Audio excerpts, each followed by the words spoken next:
क्या चीन ने छोड़ दिया है पाकिस्तान का साथ? क्या ड्रैगन ने अपने सदाबहार दोस्त को धोखा दे दिया है? एससीओ समिट से ठीक पहले प्रधानमंत्री मोदी ने एक ऐसा दांव चला है कि बीजिंग में बैठे शी जिनपिंग भी भारत का साथ देने को मजबूर हो गए हैं। पाकिस्तान में इस वक्त खलबली मची हुई है। नमस्कार, मैं हूं सिद्धार्थ प्रकाश। आज हम इंटरनेशनल पॉलिटिक्स की उस सबसे बड़ी खबर को डीकोड करने वाले हैं जिसने पूरी दुनिया, खासकर पाकिस्तान की नींद उड़ा दी है। प्रधानमंत्री नरेंद्र मोदी और चीन के राष्ट्रपति शी जिनपिंग के बीच एक बेहद अहम द्विपक्षीय बैठक हुई और इस बैठक के बाद जो खबर बाहर आई है वो छोटी मोटी नहीं है। भारत ने चीन के सामने पाकिस्तान से हो रहे क्रॉस बॉर्डर आतंकवाद का मुद्दा उठाया और आपको पता है चीन ने क्या कहा? चीन ने कहा, हम आतंक के खिलाफ लड़ाई में भारत का पूरा साथ देंगे। ये सुनकर आप भी चौंक गए, है ना? क्योंकि ये वही चीन है जो हमेशा पाकिस्तान की ढाल बनकर खड़ा रहता था।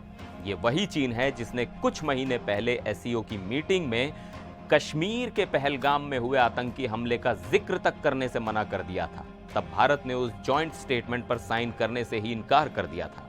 चीन ने तो उल्टे बलूचिस्तान की घटनाओं का जिक्र करके दबे छुपे तरीके से भारत पर ही उंगली उठाने की कोशिश की थी। तो फिर अचानक ऐसा कैसे हुआ? चीन का दिल कैसे बदल गया? चलिए आपको इसके पीछे की असली कहानी समझाते हैं। तो इस बड़े बदलाव के पीछे तीन बड़ी वजहें हैं। पहली वजह, अमेरिका का टैरिफ वाला डंडा। आपको याद होगा कि कैसे अमेरिकी राष्ट्रपति डोनाल्ड ट्रंप ने भारत पर 50% का भारी भरकम टैरिफ लगा दिया था। 25% तो सीधे सीधे और 25% रूस से तेल खरीदने की वजह से। इस टैरिफ वॉर ने भारत और चीन दोनों को एक दूसरे के करीब ला दिया। कहते हैं ना, दुश्मन का दुश्मन दोस्त होता है। अमेरिका के इस कदम के बाद भारत और चीन ने अपने रिश्तों को एक तरह से रीसेट किया है। हमारे विदेश मंत्रालय ने आज साफ साफ कहा कि पीएम मोदी ने मीटिंग में यह नोट किया कि भारत और चीन दोनों देश स्ट्रेटेजिक ऑटोनॉमी यानी रणनीतिक स्वायत्तता में विश्वास रखते हैं। इसका सीधा सा मतलब है कि हम दोनों अपने फैसले खुद लेंगे। हमारे रिश्तों को किसी तीसरे देश यानी अमेरिका के चश्मे से नहीं देखा जाना चाहिए। दूसरी वजह, चीन का अपना डर।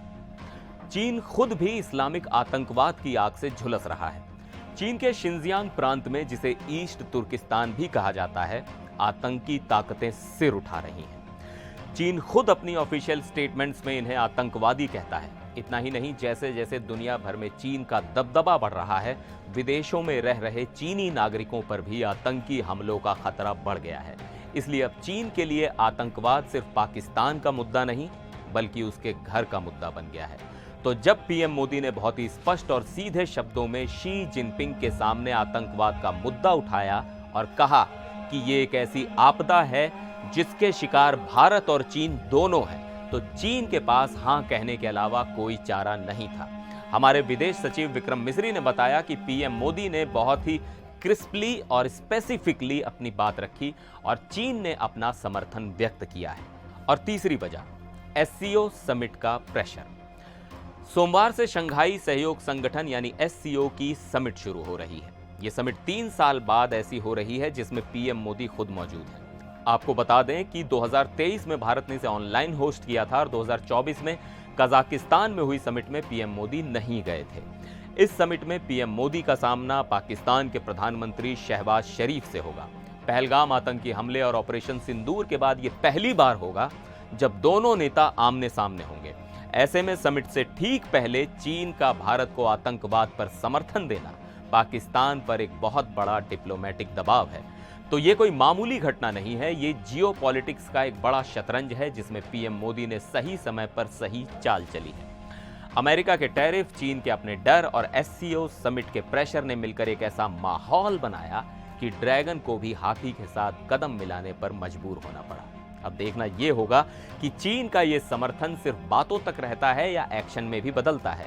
और जब एससीओ समिट में पीएम मोदी और शहबाज शरीफ का आमना सामना होगा तो माहौल कितना गर्म होता है। आपको क्या लगता है, क्या चीन पर भरोसा किया जा सकता है? क्या ये पाकिस्तान के लिए एक बड़ा झटका है? अपनी राय हमें नीचे कमेंट्स में जरूर बताइएगा। मिलते हैं अगले वीडियो में, तब तक के लिए नमस्कार।